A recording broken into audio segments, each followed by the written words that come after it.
के उतर जावे तेरे दिल में मेरी बात, शायद के उतर जावे तेरे दिल में मेरी बात। दिल मेरा तस्खीर किया एक अरबी ने, दिल मेरा तस्खीर किया एक अरबी ने, मक्की मदनी हाशिमी मुत्तलबी ने, मक्की मदनी हाशिमी मुत्तलबी ने। महदूर हो मजबूर हो ऐसी दो आलम, महदूर हो मजबूर हो ऐसी दो आलम। दीदार देखा तेरी आवाज सुना दो, दीदार देखा तेरी आवाज सुना दो। कौनैन का मुख्तार खुदा तुमको बनाया,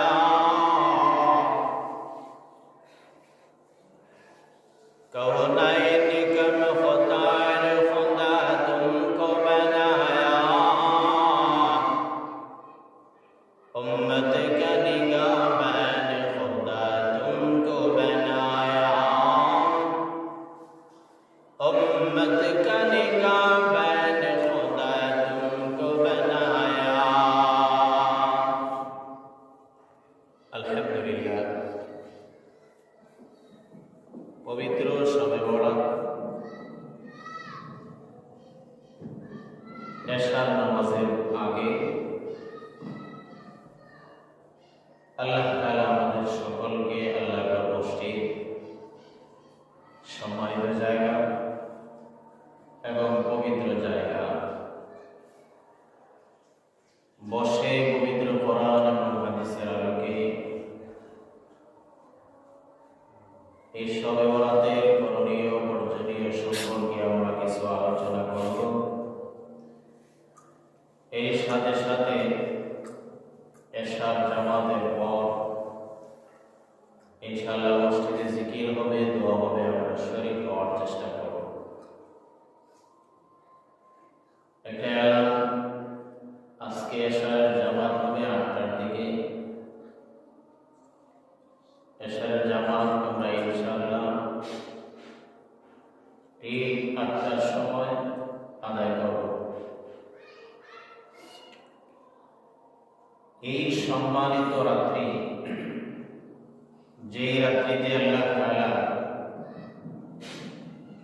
বান্দাদেরকে মাফ করার জন্যে,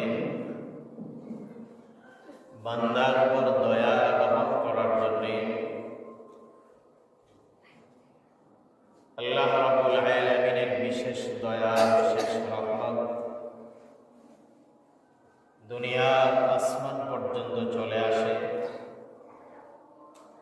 এরপরে আল্লাহ তাআলা ঘোষণাই করেন, মুমিন উঠো, আমার কাছে চাও, আমি আল্লাহ তাআলা মাফ করে দেব। এই হাদিসের মাধ্যমে প্রমাণ হয় আজকের রাত জিকিরের রাত্র, কোরআন তেলাওয়াতের রাত্র, আল্লাহ তাআলার দরবারে সজদা দিয়া কান্দার রাত্র।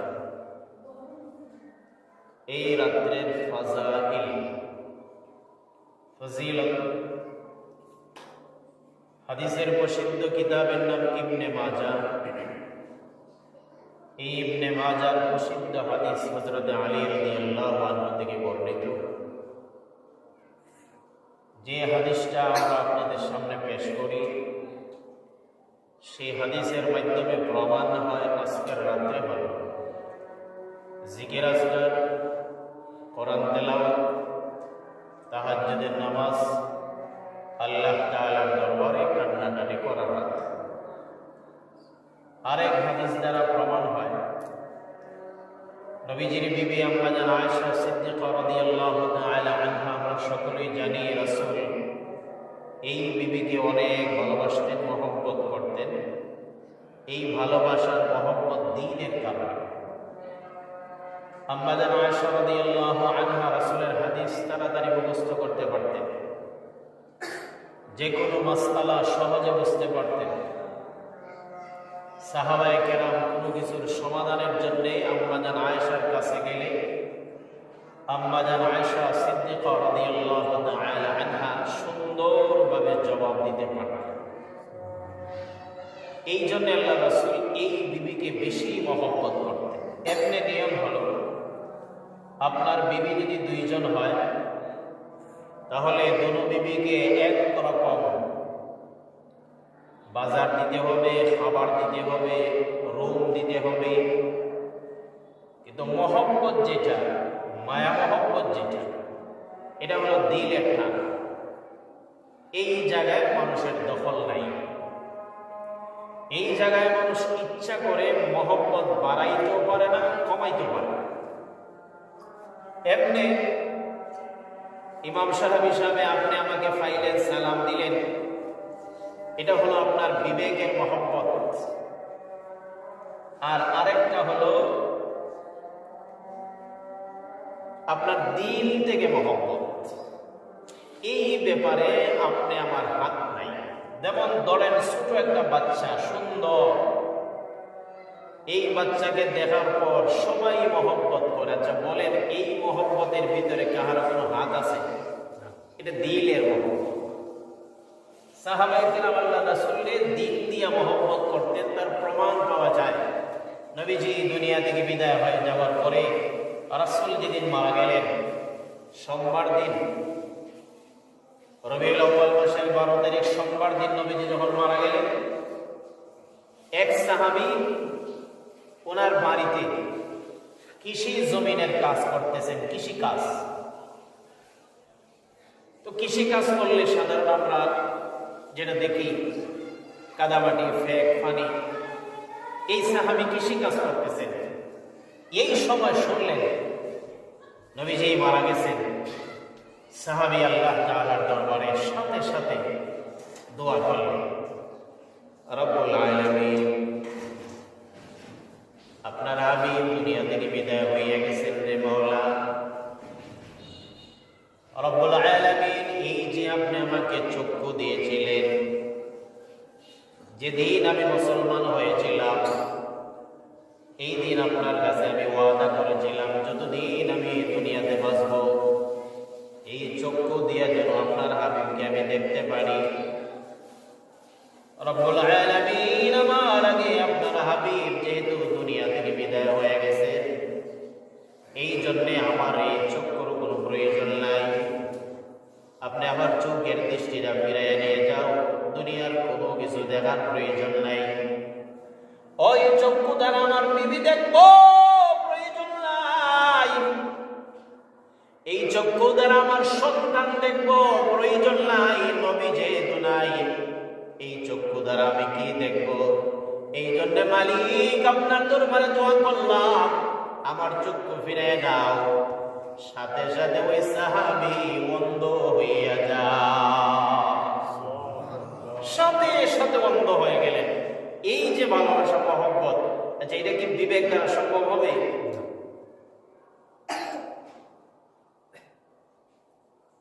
রাসূল করিম সাল্লাল্লাহু আলাইহি ওয়াসাল্লাম আম্মা জান আয়েশাকে বেশি মহব্বত করতেন এই কারণে।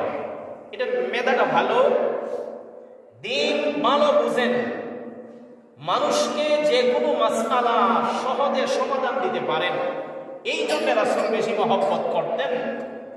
তো রাসূলের বিবি তো হইল 9 জন, 9 বিবির ঘরে 9 দিন থাকতে হয়। তাহলে 9 দিন পর পর এক বিবির ঘরে রাসূল রাত্রি যাপন করেন। আম্মা জান আয়েশা সিদ্দিকা রাদিয়াল্লাহু তাআলা আনহার রাত্রি নবীজি ঘুমাইছেন, আম্মা জান আয়েশা ঘুমাইছেন। রাত্রে যখন নিগুর হলো, ধরেন 12টা-1টা হলো, আম্মা জান আয়েশা দেখতেছেন রাসূল তো বিছনায় নাই। আচ্ছা আপনার পাশে যদি আপনার বিবি ঘুমান, রাত্রে 12টায় উঠে যদি দেখেন আপনার বিবি নাই, ভিতরে পানি থাকবো? ঠিক তেমনি ভাবে বিবি যদি স্ত্রী যদি দেখেন স্বামী নাই, ভিতরে তো ফানি থাকার কথা না। আম্মা জান আয়েশা সিদ্দিকা রাদিয়াল্লাহু তাআলা আনহা ঘুম থেকে জাগ্রত হইলেন, ওইটা দেখেন ইন্নারিল্লাহ, আমার স্বামী গেলেন কোথায়, নবী কোথায় গেলেন, বিছনায় তো নবী নাই, ভয় ঢুকে গেল, নাকি বেঈমান কাফিররা আমার স্বামীকে মেরে ফেলেছে। এই জন্য আম্মা জান আয়েশা সিদ্দিকা রাদিয়াল্লাহু তাআলা আনহা ঘুম থেকে জাগ্রত হইয়া বিবিকে খুঁজতে লাগলেন, স্বামীকে খুঁজতে লাগলেন। হে আম্মা জান আয়েশা সিদ্দিকার হাদিস, ফাক্কাতু রাসূলুল্লাহ সাল্লাল্লাহু আলাইহি ওয়াসাল্লাম ইয়াওমান, নবীজি আমার বিছনায় স্বামী হিসাবে আমার ফালাজি দিন পয়গম্বর আমার কাছে ঘুমানোর পর গভীর রজনী হইয়া গেল। আমার ঘুম ভাঙার পরে লক্ষ্য করে তাকায় দেখলাম পয়গম্বর আমার বিছনায় নাই, ভিতরের কলিজা শুকাইয়া গেল। নবী গেলেন কোথায়? নবীজি তো অবশ্যই আমার কাছে থাকার কথা, গভীর রজনী পয়গম্বর যাবেন কোথায়? আম্মা জান আয়েশা মনে মনে আসলো, নাকি কোনো বেঈমান আমার স্বামীকে মেরে ফেলেছে, এমনি তো নবীজির দুশমন চতুর্দিকে। এই জন্য আম্মা জান আয়েশা সিদ্দিকা রাদিয়াল্লাহু তাআলা আনহা ভয় পেয়ে গেলেন, স্বামী গেলেন কোন জায়গায়, নাকি বেঈমান কাফিরগুলি আমার স্বামীকে হত্যা করে ফেলল। এই জন্য আম্মা জান আয়েশা সিদ্দিকা রাদিয়াল্লাহু তাআলা আনহা ঘুম থেকে জাগ্রত হইয়া দরজা খুলে ফেললেন। দরজা খুলিয়া চতুর্দিকে আম্মা জান আয়েশা নবীকে খুঁজতেছেন, কিন্তু পয়গম্বরকে পাইতেছেন না। হঠাৎ করে আম্মা জান আয়েশা সিদ্দিকা রাদিয়াল্লাহু তাআলা আনহা লক্ষ্য করে তাকায় দেখে আল্লাহর পয়গম্বর যে জায়গায় নবীজির রওজা, এই জায়গা থেকে জান্নাতুল বাকি বেশি দূরে নাই। যারা সৌদি আরব থাকছেন অথবা উমরায় হজে গেছেন, এই বিষয়টা সহজে বুঝবেন। আল্লাহর পয়গম্বর যে জায়গায় ঘুমো, যে জায়গায় নবীজির রওজা, ওই জায়গাটাই ছিল আম্মা জান আয়েশা সিদ্দিকার ঘর। এখান থেকে জান্নাতুল বাকি বেশি দূরে নাই। পয়গম্বর সাল্লাল্লাহু আলাইহি ওয়াসাল্লাম রাত্রি বেলায় আম্মা জান আয়েশার ঘর ছাড়িয়া ওই জান্নাতুল বাকিতে দাঁড়াইয়া পয়গম্বর কি জানি পড়তেছেন। আম্মা জান আয়েশা সিদ্দিকা রাদিয়াল্লাহু তাআলা আনহা পিছনে পিছনে খুঁজতে খুঁজতে নবীজির পিছনে গিয়ে দাঁড়াইলেন। লক্ষ্য করে তাকায় দেখলেন নবীজি কাঁদতেছেন, নবীজি তেলাওয়াত করেন, হাত উঠাইয়া পয়গম্বর কাঁদতেছেন। আম্মা জান আয়েশা পিছন দিকে দাঁড়ানো, কিছুই বলতেছেন না। নবীজি কাঁদতেছেন, পয়গম্বর তেলাওয়াত করতেছেন। ওই তেলাওয়াতের ভিতরে পয়গম্বর দোয়া করতেছেন, ও মালিক, এই জান্নাত, জান্নাতুল বাকি মুসলমানদের কবর, এই কবরের ভিতরে যারা দুনিয়া থেকে বিদায় হয়ে গেছেন, এদেরকে আপনি মাফ করিয়া দাও। পয়গম্বরের দোয়া যেই মাত্র শেষ হয়ে গেল, এমনি পয়গম্বর পিছন দিকে তাকায় দেখেন আম্মা জান আয়েশা রাদিয়াল্লাহু তাআলা আনহা দাঁড়ায় আছে। পয়গম্বর বলেন, আয়েশা তুমি কেন আমার পিছনে দাঁড়াইলা? আয়েশা রাদিয়াল্লাহু তাআলা আনহা বলেন, ও নবীজি, যেই মাত্র আমার ঘুম ভাঙলো, লক্ষ্য করে তাকায়া দেখলাম আপনি নাই, আমার কলিজা শুকাইয়া গেল। পয়গম্বর গেলেন কোন জায়গায়? আগো নবীজি, এই জন্য আপনাকে খোঁজার জন্য বাহির হয়ে গেলাম, খুঁজতে খুঁজতে আপনাকে ওই জায়গায় পাইলাম। পয়গম্বর বলেন, আয়েশা শোনো, আজকে কিসের রাত্র জানো নি? আজকের রাতটা হলো শবে বরাত। মহান আল্লাহ তাআলা আজকে আমার গুনাহগার অগণিত উম্মতকে মাফ করে দিবে। এই জন্য আমি পয়গম্বর জান্নাতুল বাকির সামনে এসে দাঁড়াইলাম। মুসলমান যারা দুনিয়া থেকে বিদায় হয়ে গেছেন, এদের জন্য দোয়া করার জন্য। এই হাদিসের মাধ্যমে প্রমাণ হয় আজকে রাত্রিটা হলো জিয়ারতের রাত। যুবক ভাইয়েরা, মৃত্যু বাবাজিরা, আমাদের যাদের মা নাই বাবা নাই, দুনিয়া থেকে বিদায় হয়ে গেছেন, আজকে রাত্রিটা হলো জিয়ারতের রাত। কবরের সামনে যাও, 3 বার সূরাতুল ইখলাস পড়ো, 1 বার সূরাতুল ফাতিহা পড়ো, এরপরে আল্লাহ তাআলার দরবারে বলো, মালিক, এইগুলি তেলাওয়াত করলাম, আমার বাবার নামে সওয়াবটা পৌঁছাইয়া দাও, মায়ের নামে জান্নাতের সওয়াবটা পৌঁছাইয়া দাও। আল্লাহ তাআলা তোমার ওই পড়াগুলিকে ডাবল বানাইয়া বৈশাখ মাসে যেভাবে বিশাল মুষলধারে বৃষ্টি নাজিল হয়, আপনার সওয়াবগুলি এইভাবে বৃষ্টির মতো মুষলধারে বানাইয়া আপনার আব্বা আম্মার কবরে আল্লাহ পৌঁছাইয়া দেয়। ফতোয়ায়ে রহিমিয়া একটা ফতোয়ার কিতাব আছে, ব্রিটিশ আমলের বাস্তব একটা ঘটনা। এই মুহূর্তে মনে হইলে আমি আপনাদের সামনে শোনাই। ফতোয়ায়ে রহিমিয়া উর্দু মাসালার বই, মাসালার কিতাব। আব্দুর রহিম যিনি লেখছেন, ওনার নাম আব্দুর রহিম লাজপুরি রহমতুল্লাহ আলাইহি। ওনার বাড়ি হলো পাকিস্তান, লাজপুর। উনি লেখলেন ভারতের দিল্লিতে এক ইমাম সাহেব, উনি আবার হাফিজ, অল্প বয়সে ওনার মা মারা গেছে। মাও বড় ইবাদত করনেওয়ালা, ইবাদত গুজার, আল্লাহ ওয়ালি, তাহাজ্জুদ পড়নেওয়ালি আল্লাহর বান্দি ছিলেন। হায়াত নাই, বয়স নাই, উনি মারা গেছেন। অল্প বয়স ইমাম সাহেব, বিয়ে শাদী করেন নাই, মা মারা গেছেন। দুঃখ লাগার কথা, ওনার বাবা আরো বহু আগেই মারা গেছেন। উনি প্রতিদিন ফজরের নামাজ পড়েন, ইমামতির দায়িত্ব আদায় করে মসজিদের ঝামেলা সব শেষ করে ওনার আম্মার কবরের পাশে যান জিয়ারত করার জন্য। গিয়েই সর্বপ্রথম সূরাতুল ফাতিহা তেলাওয়াত করেন, এরপরে লম্বা সূরাতুল ইয়াসিন তেলাওয়াত করেন।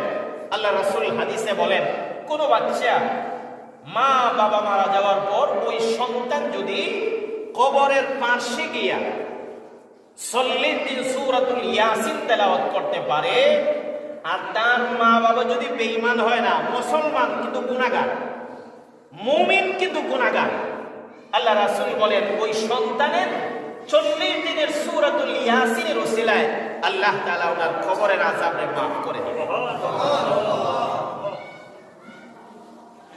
হাফেজে কোরআন মায়ের কবর জিয়ারত করার জন্য প্রতিদিন যাইতেছেন।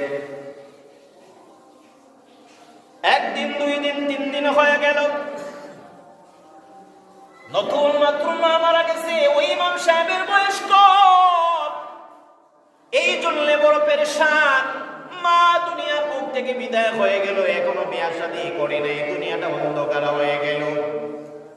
এই জন্য ফজরের নামাজের পর আল্লাহর বান্দা জিয়ারত করার জন্য মায়ের কবরের সামনে যায়, সূরাতুল ফাতিহা তেলাওয়াত করেন, এরপরে ইয়াসিন তেলাওয়াত করেন, লম্বা তেলাওয়াত। প্রথম দিন স্বাভাবিক, দ্বিতীয় নম্বর দিন অস্বাভাবিক।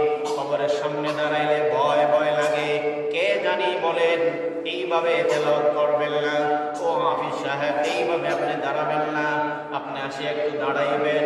আধা ঘন্টা দাঁড়ানোর পর এরপরে আপনি তেলাওয়াত শুরু করবেন, অসুবিধা নাই।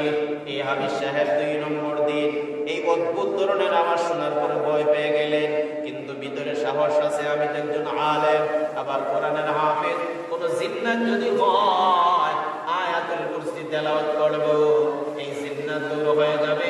এই জন্য আল্লাহর বান্দা ভয় পাইলেন না, স্বাভাবিকভাবে তেলাওয়াত করার পরে 2 নম্বর দিন শেষ করে ফেললেন।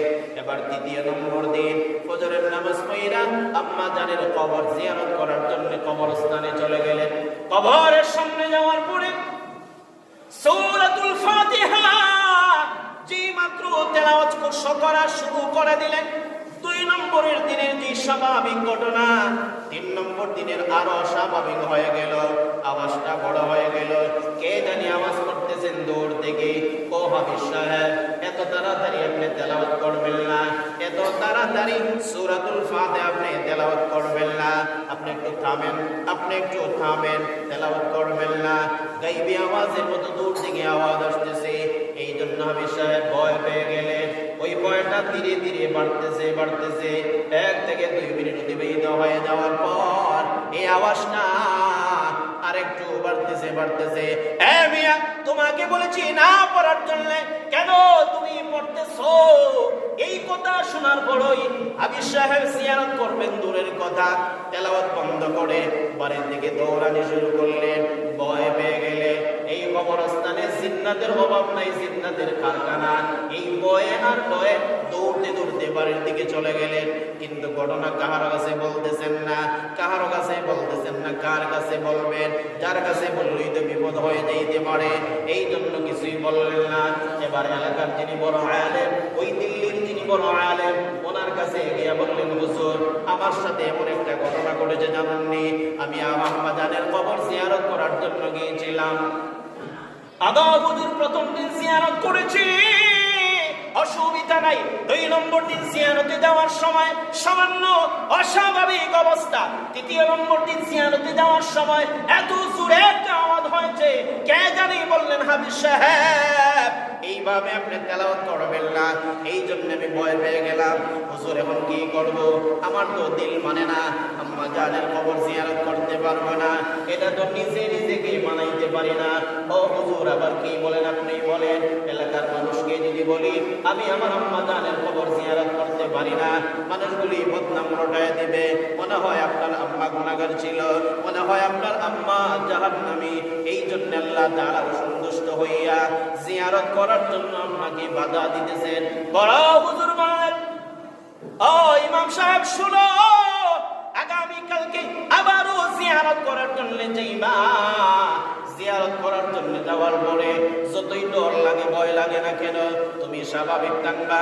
স্বাভাবিক থাকার পরে জিয়ারত বলি, স্বাভাবিক থাকার পরে কি আওয়াজ হয় এইটা তুমি শুনবা, এরপরে তুমি আমার কাছে চলে আসবা। হুজুরের কথা হাবিব সাহেব দরকে জয় করিয়া 4 নম্বর দিন আবার গেলেন জিয়ারত করার জন্য। কবরের সামনে দাঁড়াইয়া যেই মাত্র সূরাতুল ফাতিহা তেলাওয়াত করা শুরু করবেন, এমনি আওয়াজ হয়ে গেল। এবার সাহস লইয়া আওয়াজটা শোনার জন্য আল্লাহর বান্দা স্থির হয়ে দাঁড়াইলেন। লক্ষ্য করে তাকায় দেখলেন, না না, এই আওয়াজ তো কোনো জিন্নাতের আওয়াজ না, এই আওয়াজ তো দুনিয়ার কোনো মানুষের আওয়াজ নয়। এই আওয়াজ হলো ওনার মা যিনি কবর জগতে চলে গিয়েছে। মা বললেন, ছেলে আমার শোনো, এইভাবে আসিয়া তেলাওয়াত করবা না। ছেলে সাহস জোগাড় করিয়া মায়ের কাছে প্রশ্ন করলেন, মা গো, আমি যদি এইভাবে দাঁড়াই আপনার কোনো ফায়দা হবে না, কিন্তু যদি তেলাওয়াত করি অবশ্যই আপনার ফায়দা হবে। আর কেন আপনি বাধা দিতেছেন? মা এবার ডাক দা বললেন, ছেলে আমার, অল্প বয়সে আমি দুনিয়া থেকে বিদায় হয়ে গেলাম, এখন পর্যন্ত তোমাকে বিয়ে শাদী করাইতে পারলাম না, এই জন্য আমার মনে বড় আফসোস। কিন্তু কবর জগতে আগমন করার পরে আল্লাহ তাআলা আমার কবরকে জান্নাতের বাগান বানায় দিয়েছে। সুবহানাল্লাহ জোরে বলেন। ও ছেলে আমার, আমার কবরে কোনো অশান্তি নাই। শুনে রাখো, আমি দুনিয়া থেকে বিদায় হয়ে যাওয়ার পরে আল্লাহ তাআলা আমার উপর রহমত করেছেন, আল্লাহ তাআলা দয়া করে আমার কবরকে জান্নাতের বাগান বানায় দিয়েছেন। কিন্তু তুমি ছেলে হিসাবে মার কবর জিয়ারত করার জন্য প্রতিদিন আগমন করো। কিন্তু প্রতিদিন আগমন করার পরে যেই মাত্র আলহামদুলিল্লাহ রাব্বিল আলামিন পড়া শুরু করে দাও, এমনি তুমি এবং আমার মাঝখানে আল্লাহ তাআলার রহমত এমন ভাবে নাজিল হয়, আল্লাহ তাআলার দয়া এমন ভাবে আমার উপর পড়ে, আল্লাহ তাআলার মহব্বত এমন ভাবে আমার উপর নাজিল হয়, মাঝখানে দেওয়াল হইয়া যায়, রহমতের দেওয়াল হইয়া যায়, মহব্বতের দেওয়াল হইয়া যায়, আল্লাহ তাআলার দয়াল দেওয়াল হইয়া যায়। এই জন্য আপনাকে দেখতে পারি না। ছেলে আমার শোনো, আমার রহমতের প্রয়োজন নাই, আমার দিলের টান হলো আমি আপনার চেহারা দেখার পরে আধা ঘন্টা আপনার চেহারা দেখব, এরপরে আপনার দিল, আমার দিল যখন ঠান্ডা হয়ে যাবে ওই সময় আপনি সূরাতুল ফাতিহা তেলাওয়াত করবেন, আল্লাহর রহমত ওই সময় নাযিল হইলে আমার অসুবিধা না। সূরাতুল ফাতিহা তেলাওয়াত করার কারণে এমন ভাবে আল্লাহর রহমত নাযিল হয় যে মাঝখানে ওয়াল দেওয়াল বুঝেন তো ফাডিশন হয়ে যায় কি, আমি আপনার চেহারা দেখতে পারি না। আল্লাহ রাসূল বলেন, আমরা যখন জিয়ারত করার জন্য যে সময় যাই, এই গুরুস্থানের যত মুর্দেগান আছে সবাই কিন্তু আমাদেরকে চিনে। আরেক হাদিসে রাসূল বলেন, মুর্দারে দাফন করার পরে আমরা যে হাইটে আসি, আমাদের পায়ে জুতা থাকে, এই জুতার একটা আওয়াজ হয়। রাসূল বলেন, মুর্দারা এই জুতার আওয়াজও শুনতে পায়।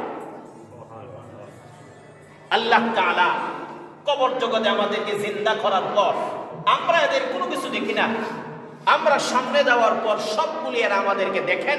এই জন্য আমার ভাইরা, যদি কোনো ছেলে বাবার জন্য জিয়ারত করে, কোনো ছেলে মায়ের জন্য জিয়ারত করে, কোনো ভাই ভাইয়ের জন্য যদি জিয়ারত করে, কোনো বোন তার মায়ের জন্য যদি জিয়ারত করে, তাহলে রাসূল বলেন যেইভাবে কোনো গরিবকে হঠাৎ করিয়া যদি আপনি 1 কোটি টাকা দান করেন, সে যেই পরিমাণ খুশি হবে, একজন মানুষ একটা মুর্দেগার সামনে গিয়া, একটা গুরুস্থানের সামনে গিয়া জিয়ারত করলে এই গুরুস্থানের সব মুর্দেগান এই পরিমাণ এই বান্দার উপর খুশি হয়ে যায়। এই জন্য আজকের দিনটা হলো জিয়ারতের মাধ্যম। প্রথম নম্বর হলো জিকির আজকার, এর সাথে আল্লাহর কোরআন তেলাওয়াত, এর সাথে সাথে তাহাজ্জুদের নামাজ, এর সাথে সাথে জিয়ারত। আমাদের আত্মীয় স্বজন যারা দুনিয়া থেকে বিদায় হইয়া গেছেন, আমরা প্রত্যেকেই জিয়ারত করার জন্য চেষ্টা করব, তবে জামাতবন্দি হইয়া না, একা একা কি আমরা জিয়ারত করব। আমার ইচ্ছা এখন সমস্যা নাই, আপনার ইচ্ছা পদের উপর সমস্যা নাই, আপনি আপনার দায়িত্ব আদায় করেন, প্রত্যেকান আপনার উপর খুশি হবে। আমার পয়গম্বর বলেন, শোনো, কোনো মুমিন বান্দা যদি জিয়ারত করে, শুধুমাত্র যদি এই কথাটা বলে, রব্বুল আলামিন এই গুরুস্থানে যারা ছিলেন সকলের কবরে আপনি পৌঁছাইয়া দেন, আল্লাহর পয়গম্বর বলেন ওই সকল মুর্দেগান দুনিয়াতে থাকা অবস্থায় যেই পরিমাণ আমল করার কথা ছিল, মহান আল্লাহ তাআলা আপনাকে এই পরিমাণ সওয়াব দিবেন জিয়ারত করার কারণে। আল্লাহ তাআলা